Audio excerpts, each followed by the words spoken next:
آله وصحبه ومن والاه.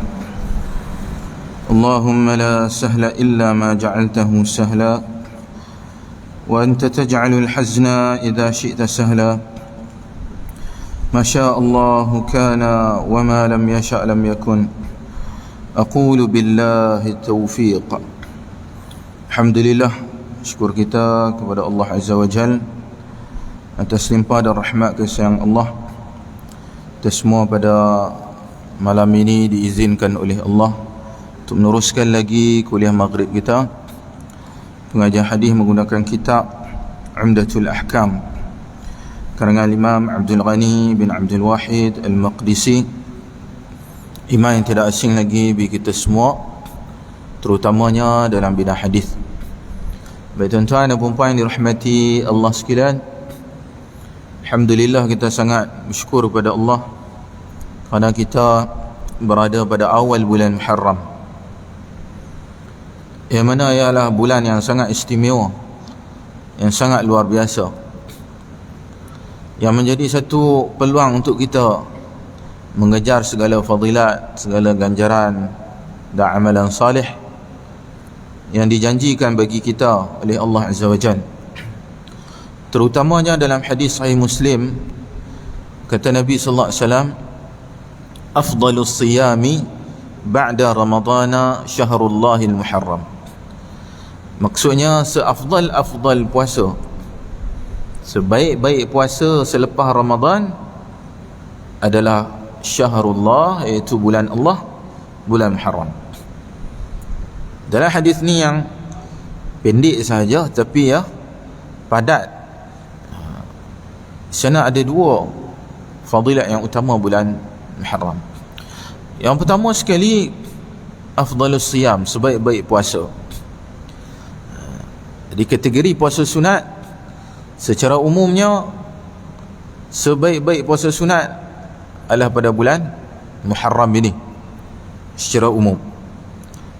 Walaupun sebelum ni ada puasa-puasa sunat yang lebih afdal dengan khusus, tapi secara khusus seperti 6 hari Syawal. Itu juga pada hari Arafah yang lalu, 9 Zulhijjah.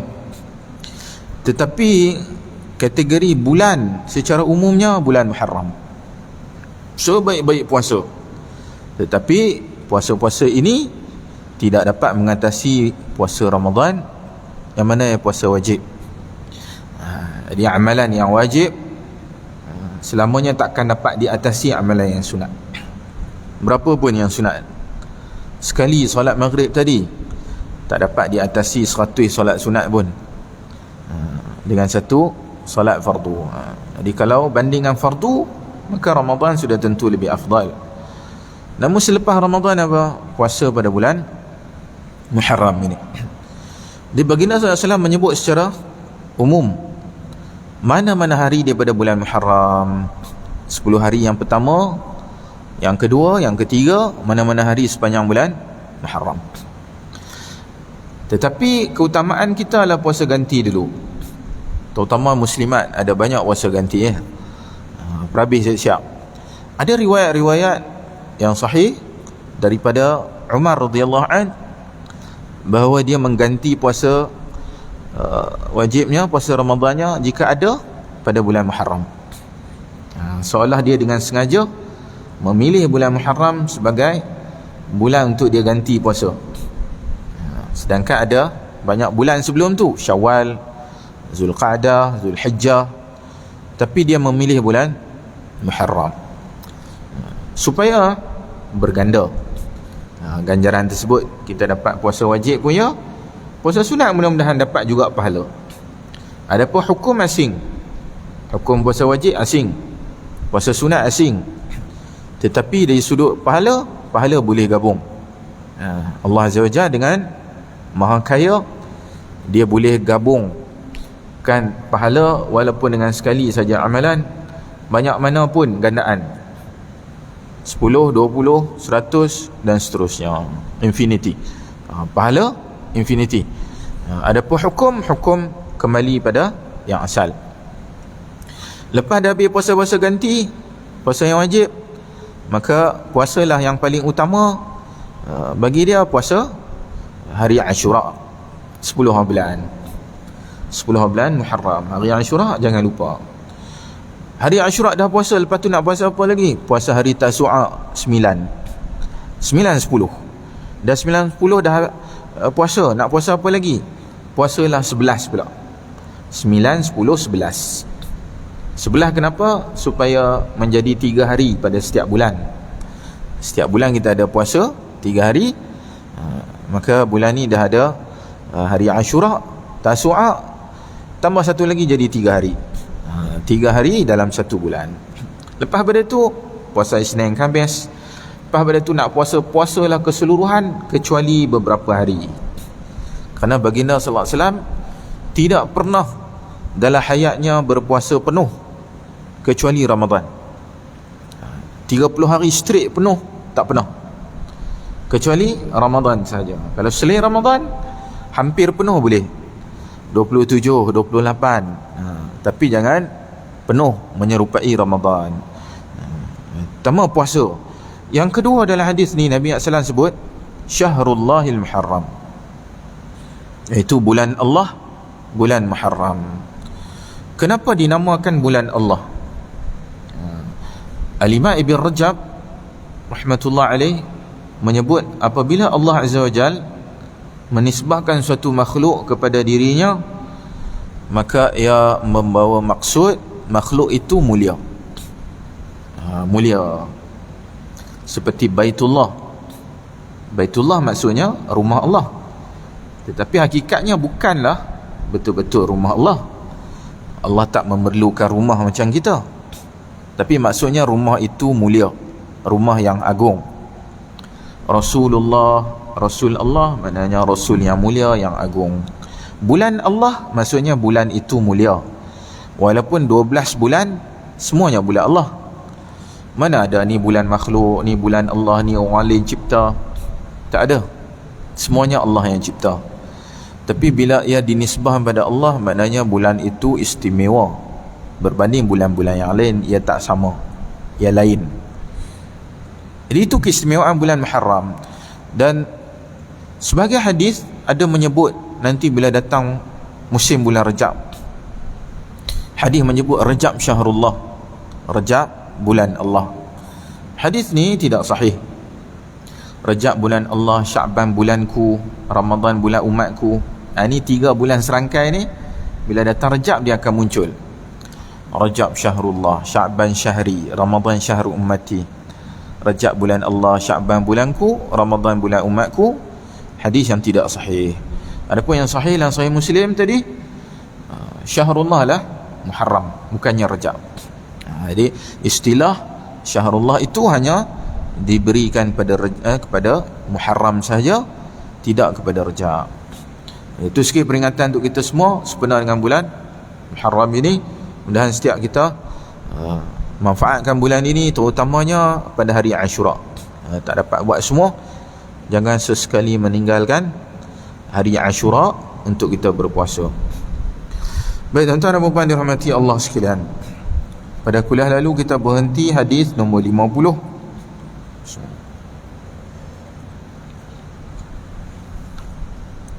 Bab waktu solat.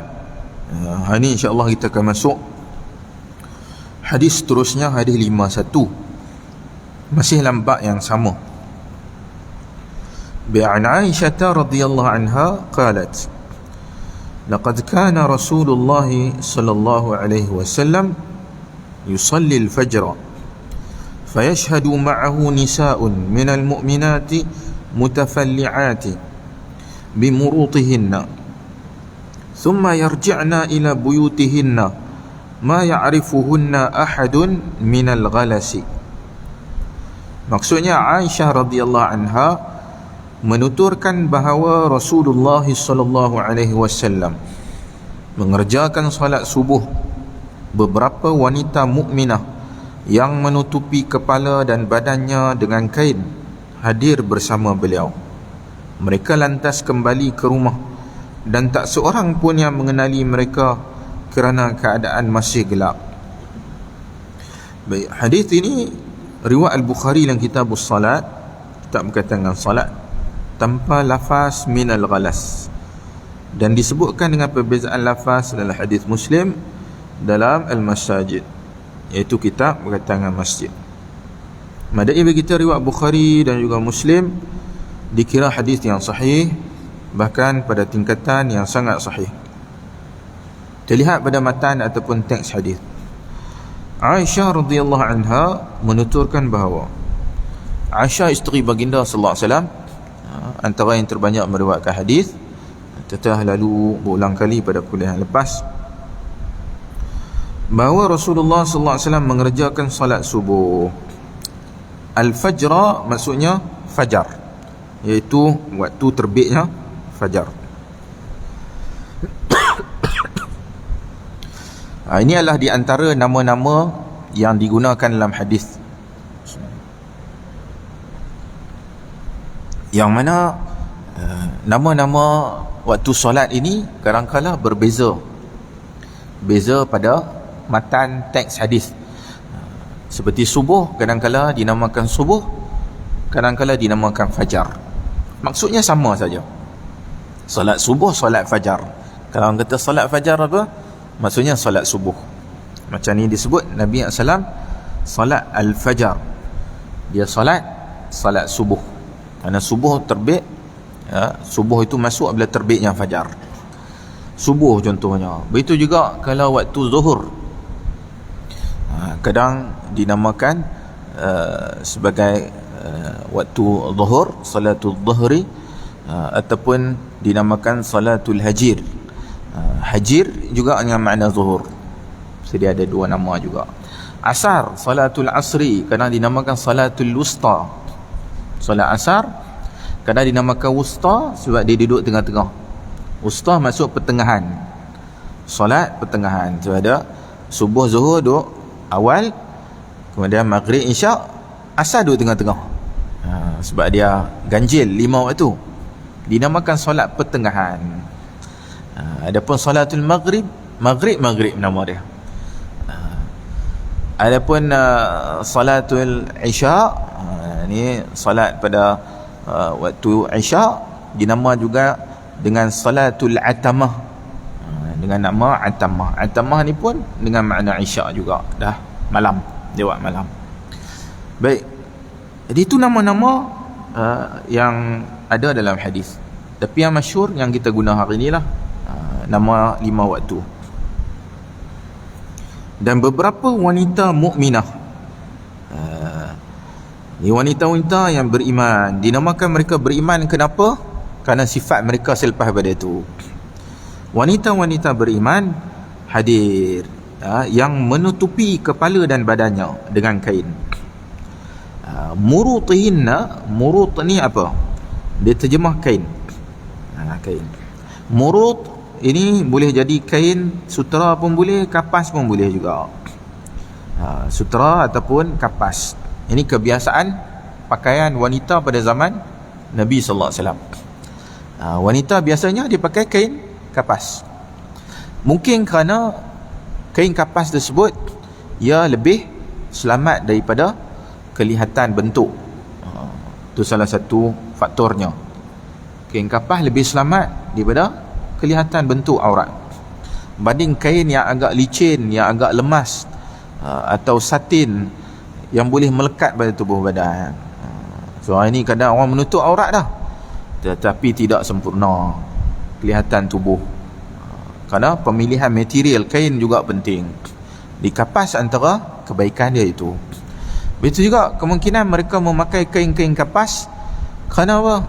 Kerana cuaca yang panas.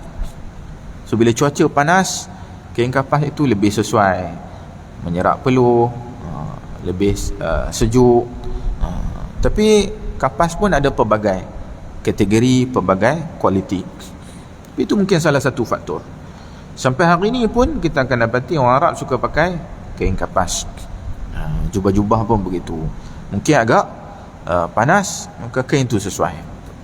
Atau juga mungkin yang ketiga, kerana kapas itulah yang kebanyakan ada dalam pasaran. Yang dijual di pasaran, kain-kain kapas. Adapun sutera juga pakaian wanita pada zaman itu. Namun sutera hanya dihalalkan untuk kaum wanita. Sutera untuk wanita sahaja, khas untuk mereka lah. Adapun untuk lelaki, ada beberapa riwayat yang sahih baginda benarkan lelaki pakai sutera. Tetapi lelaki yang mana ada penyakit kulit, itu kes-kes khas. Bukan semua sahabat lelaki ada sakit kulit, Nabi bagi pakai sutera. Sementara waktu untuk kes-kes tertentu, boleh, tak ada masalah. Jadi setengah perkara yang haram, jika keadaan itu memerlukan, baru ia diberi sedikit pengecualian sementara waktu. Jadi murut ini adalah kain kepala dan juga badan. Kebiasaannya mereka ini memakainya, kata para ulama, kadang-kala pakaian mereka ini bersegi dan bergaris dan juga beraneka warna. Itu riwayat daripada para sahabat. Mereka pakai pakaian wanita ni, ada bersegi, ada bergaris dan ada berwarna. Maknanya Islam tidaklah rigid, dan Nabi SAW tidaklah mengharamkan wanita pada zamannya itu pakai warna lain. Warna hitam boleh, warna lain pun boleh juga, tak ada masalah. Yang penting warna itu tidak menarik perhatian. Dia tak menarik perhatian, jangan striking sangat, jangan meriah sangat, sehingga kan orang tertarik dan menimbul fitnah pada dia.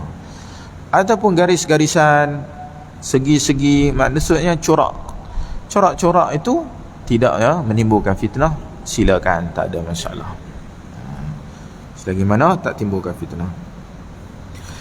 Dan juga murut ini, kata para ulama, dalam bentuk selimut. Sebab itu penterjemah dia terjemah kepala dan badan dengan kain. Dia seolah-olah selimut. Hari ni kalau tuan-tuan dan perempuan lihat bagaimana orang Arab dia pakai, wanita Arab pakai, dia punya kain itu daripada kepala sampai kaki, dia macam selimut.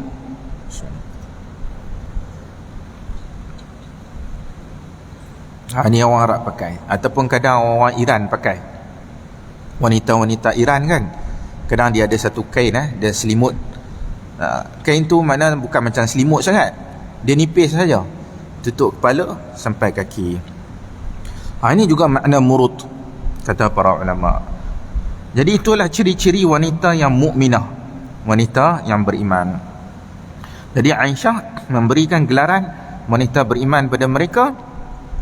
Salah satu sifatnya ini, iaitu menutup aurat dengan sempurna dan juga mengelak daripada menjadi perhatian bagi lelaki, iaitu lelaki ajnabi. Itu salah satu sifatnya. Hadir bersama dengan beliau, maknanya wanita-wanita ini datang ke masjid, hadir bersama dengan Nabi SAW untuk salat. Jadi hadirnya wanita ke masjid bukanlah satu yang ganjil, yang pelik pada zaman Nabi sallallahu alaihi wasallam. Jadi dia haruskan para wanita untuk hadir ke masjid, tak dilarang bagi mereka. Yang penting, yang lebih penting adalah bagaimana mereka hadir ke masjid tersebut. Bukannya hadir itu menjadi isu. Bagaimana mereka hadir? Soalan dia kan. Pakaiannya, wangi-wangiannya kan, percakapannya kan, suaranya, bagaimana? Itu yang menjadi soalan dia. Bukannya wanita itu patut ataupun tidak hadir ke masjid semata-mata, tetapi bagaimana dia hadir. Dia tengok keadaan. Zaman Nabi sallallahu alaihi wasallam, wanita hadir secara mutlak, secara mutlak ke masjid, tidak ada larangan bagi mereka. Tapi selepas pada itu, zaman sahabat, ada sebahagian sahabat yang melarang wanita hadir ke masjid. Sebahagian, bukan semualah. Sebahagian sahabat berpandangan wanita tak perlu hadir ke masjid. Kenapa? Pada zaman sahabat telah berlaku fitnah, munculnya fitnah. Ramai wanita ini dah mula memakai minyak wangi. Ramai wanita yang tak menutup aurat dengan sempurna. Sebab mereka ini dah bukan sahabat, dia generasi seterusnya, generasi baru. Ada hak baru masuk Islam, ada yang datang daripada Parsi, daripada Rom. Jadi mereka ini bukan sahabat yang ditarbiah oleh Nabi SAW secara langsung. Maka di situ barulah mula timbul isu wanita ni patut tak hadir ke masjid, atau tak patut, dia lebih baik dia duduk rumah dia. Waktu tu timbul isu seperti ini. Begitu juga keselamatan. Zaman Nabi SAW, Masjid Nabawi tu selamat.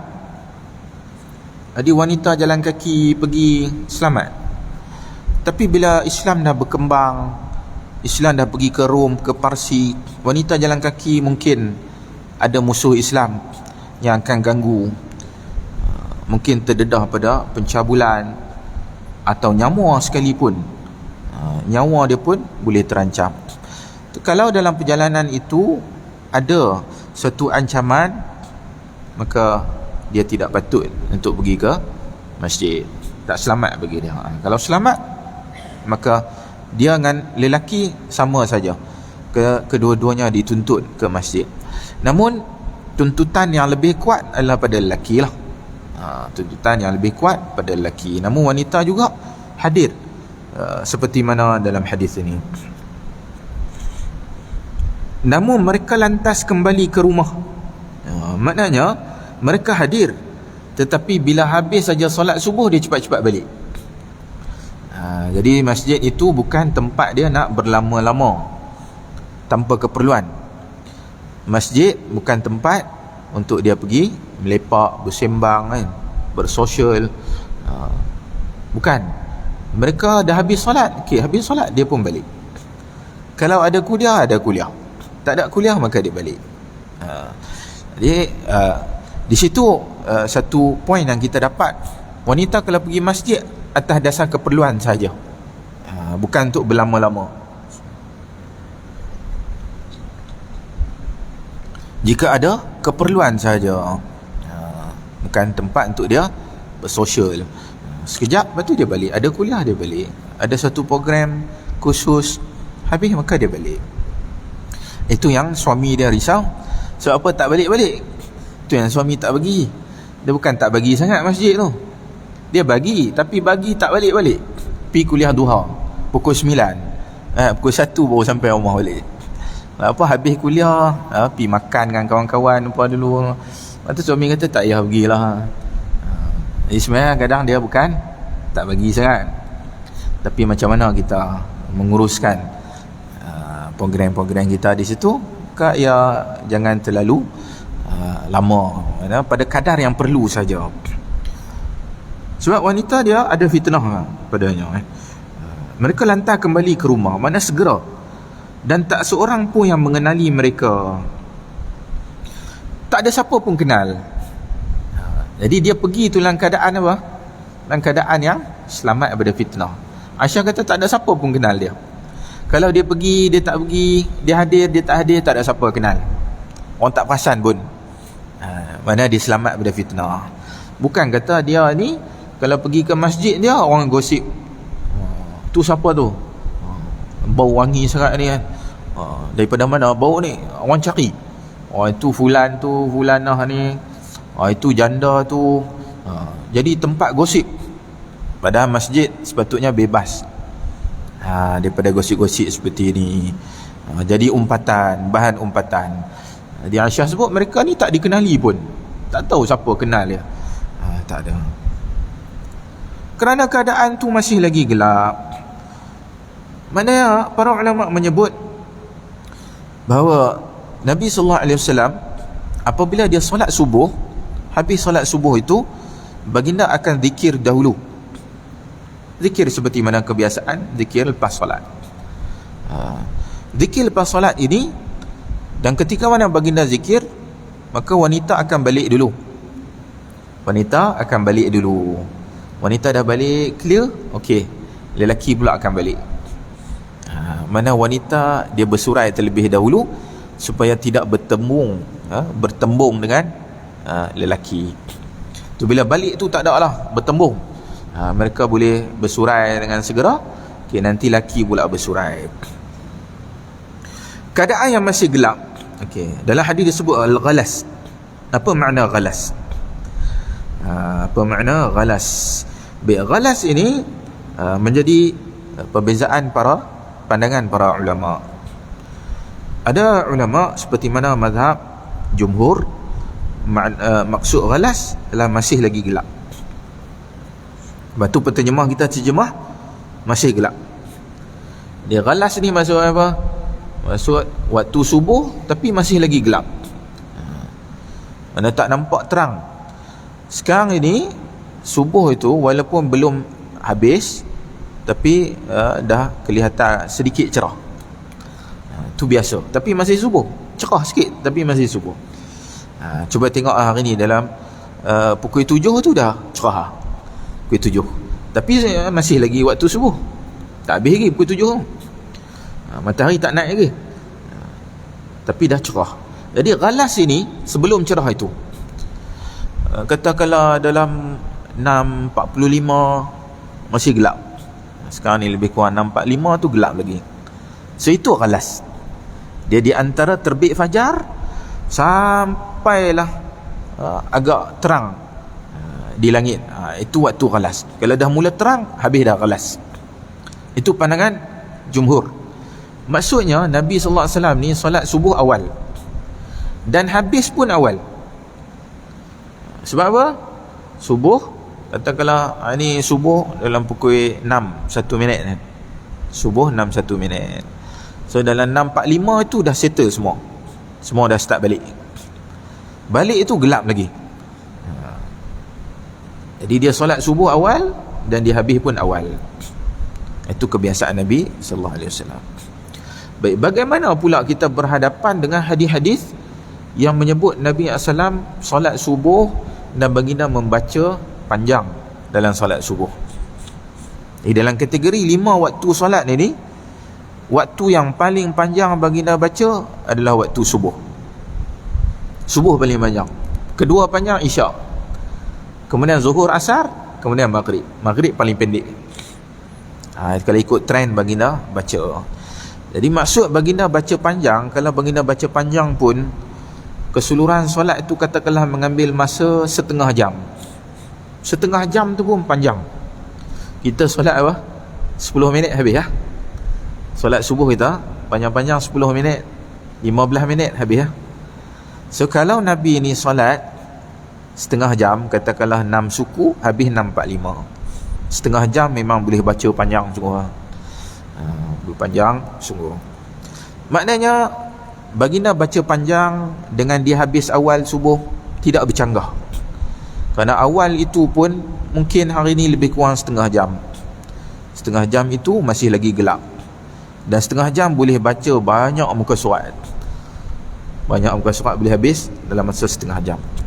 Kalau kita baca panjang, dan panjang itu dengan laju, dengan rentak lagu yang laju, satu juzuk boleh habis setengah jam. Satu juzuk Al-Quran kalau baca laju lah. Kalau baca slow, ni tengoklah, kadang 1 jam boleh 50 minit. Tapi kalau jenis orang yang biasa hafiz Quran macam Nabi SAW, kalau dia baca Al-Quran dengan lancar, yang rentak yang laju, setengah jam boleh habis satu juzuk Al-Quran. Jadi dia baca panjang sebenarnya boleh habis pun setengah jam satu juzuk Quran. Jadi tidak bertembung antara kedua. Maka solat subuh kita boleh baca panjang sikit, tapi pada masa yang sama janganlah habis sampai dah cerah matahari. Terutamanya pada zaman moden kita hari ni, kebanyakan orang bekerja ataupun pergi sekolah. Bekerja atau pergi sekolah lepas subuh. Jadi katakanlah kita solat subuh, kita baca panjang sangat tu sampailah pukul 7, maka orang tak pergi dah masjid surau kita. Tak pergi dah. Sebab apa? Dia sibuk nak pergi sekolah atau pergi kerja. Mungkin nak tempuh jam lagi. Kadang bukan kata sekolah atau kerja sangat, kadang dia risau jam, atau tempat kerjanya jauh, perjalanan dia ambil masa sejam baru sampai ke tempat kerjanya. So banyak lagi uzur orang ramai. Maka solat subuh Kalau kita nak ikut sunnah Nabi SAW, nak baca panjang sikit, jangan terlalu panjang. Mungkin setengah muka, satu muka boleh tahan lagi. Tapi lebih satu muka, maka ia bukan uruf adat kebiasaan kita yang boleh diterima pada zaman moden ini. Namun begitulah keadaannya. Baik. Adapun mazhab Hanafi ataupun Ahnaf, mereka berpandangan bahawa yang dimaksudkan ghalas adalah kuning. Yang dimaksudkan adalah kuning. Tu bila maksudnya kuning, Nabi SAW pada pandangan mereka solat subuh lewat. Nabi solat subuh lewat daripada waktunya. Bila habis dah kuning. Kuning tu bukannya naik matahari. Kuning yang macam kita sebut lah, dia dekat-dekat naik matahari. Dalam pukul 7 macam tu, dia dah start kuning sikit-sikit, bukan betul-betul naik matahari, dia cerah sikit baru habis. Maksudnya Nabi dia melewatkan sikit solat subuh, kemudian dia habis pun agak lewat. Ini adalah pandangan yang unik dalam mazhab Hanafi, yang agak unik. Kenapa mereka mazhab Hanafi berpandangan solat subuh itu kena dilewatkan? Sebab itu di setengah tempat yang bermazhab Hanafi, mereka solat subuh lewat. Solat subuh lewat. Saya tak pernah solat dekat masjid Hanafi, tapi ada sahabat saya pernah. Sahabat saya dia pernah solat kat masjid Hanafi. Dia solat di satu tempat, saya ingat di Turki. Dia pun datang, dia tengok azan subuh, dia pun datang. Dia datang masjid, dia tengok orang tak ada. Mana pergi orang? Subuh dia tunggu tak datang. Lama sikit dah start datang. Datang betul ramai. Dah lewat sikit ramai orang datang. Rupanya dia memang uruf, memang adat dekat masjid tu solat subuh lewat. Solat subuh lewat. Dia macam kita bubuh lah, solat subuh pukul datang 6:01 kan. 6:11 barulah dia akan iqamah. Dekat-dekat iqamah orang akan penuh. Masa awal azan tu orang tak apa dah. Sebab apa? Orang dah tahu timing. Dia dah tengok 10 minit lepas tu dia dah kira okey. Ni waktu untuk solat, dia pun akan datang ramai. Jadi mereka dah bubuh timing. Jadi orang datang lewat sikit, dia tahu timing solat subuh lewat sikit, barulah akan didirikan solat subuh. Ini memang mazhab Hanafi. Mereka berpandangan begitu kerana takrifan mereka berbeza. Berbeza berbanding dengan jumhur. Tapi wallahu alam, apa pun pandangan ini, yang penting adalah kita melihat kepada uruf, keadaan, suasana sesuatu tempat. Setengah tempat mungkin bolehlah kita ada extend lama sikit lah, tunggu 15 minit. Ada setengah tempat 15 minit, kerana mereka sebut kat sini memang orang tak apa ada. Kalau kita solat awal orang tak ada, kita solat lewat sikit baru orang ada. Jadi dia pun bubuh 15 minit. Tapi kalau kita duk bubuh 15 minit, memang dia akan set tak siap 15 minit baru sampai. Sebab apa? Dah di set 15 minit baru solat. Jadi kadang dia memang kita yang set pukul berapa nak mula solat. Tapi tengoklah kesesuaian keadaan uruf satu tempat. Wallahu a'lam. Cukup sekadar itu hadis nombor 51. Kita masuk hadis seterusnya, hadis nombor 52. Bi'an Jabir bin Abdullah radhiyallahu anhuma qala kana an-nabiy sallallahu alaihi wasallam yusalli adh-dhuhra bil hajirah wal 'asr wasyamsu naqiyatun wal maghriba idha wajabat wal 'isha'a ahyanan wa ahyanan. إذا رآهم اجتمعوا عجل وإذا رآهم أبطأوا أخر والصبح كان النبي صلى الله عليه وسلم يصليها بغلس. Maksudnya Jabir bin Abdullah radhiyallahu anhuma menuturkan bahawa Nabi sallallahu alaihi wasallam mengerjakan solat zuhur di tengah hari yang terik, solat asar ketika matahari masih cerah, solat maghrib ketika matahari tenggelam, dan mengerjakan solat isyak dengan tidak menentu waktunya. Jika beliau melihat orang-orang telah berkumpul, maka beliau menyegerakan solat isyak. Namun jika beliau melihat mereka terlambat, maka beliau mengakhirkannya. Sedangkan solat subuh Nabi SAW mengerjakannya ketika keadaan masih gelap. Hadis riwayat Bukhari dalam kitab Mawaqitus Salat, iaitu bab waktu-waktu solat. Madai bagi kita riwayat Al-Bukhari dikira hadis yang sahih, bahkan pada tingkatan yang sangat sahih. Kita lihat pada matan ataupun teks hadis. Jabir bin Abdullah radhiyallahu anhuma, inilah sahabat Nabi yang masyhur. Jabir ini Al-Ansari, daripada kaum Ansar. Dia ni yang ketujuh, lapis yang ketujuh yang terbanyak meriwayatkan hadis. Dia menuturkan bahawa Nabi SAW mengerjakan solat zuhur di tengah hari yang terik. Baik. Batu dinamakan Al-Hajir daripada perkataan Al-Hajirah. Hajirah maksudnya waktu yang panas terik. Hajirah, waktu yang panas terik. Dinamakan waktu zuhur ini Al-Hajir, mana sifatnya yang panas dan juga terik. Mana waktu zuhur tu waktu yang panas yang terik. Baik. Solatnya baginda SAW pada waktu itu menunjukkan baginda solat di awal waktu. Kebiasaannya begitu. Kebiasaannya dia solat ketika awal waktu. Bila matahari tegak di atas kepala, itu waktu yang paling terik, menyengat. Kemudian matahari ni dia akan gelincir sikit. Bila gelincir, dalam 10 minit lepas tu dia masuknya waktu zuhur. Jadi baginda solat zuhur pada awal waktu. Itu kebiasaan. Namun nanti kita akan lalu beberapa hadis yang baginda SAW melewatkan solat zuhur apabila cuaca terlalu terik, terlalu panas. Panas sangat, okey, baru diberi pengecualian lewat sikit. Tapi kita kena faham bahawa yang dimaksudkan panas di situ seperti mana panas di Madinah pada hari ini. Kalau kita pergi musim panas, macam sekarang ni musim panas, jemaah haji memang sangat mencabar musim panas terik.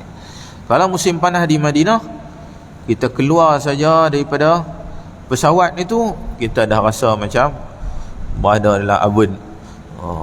Dia punya haba dia tu sangat kuat, macam duduk tepi enjin, macam tu kita rasa haba tu kuat. Musim panas. Dan di Madinah musim panas ini 50 lebih tu biasa. Benda tu biasa, 50 lebih. Kalau dia cecah 60, yang tu memang tutup habis semua.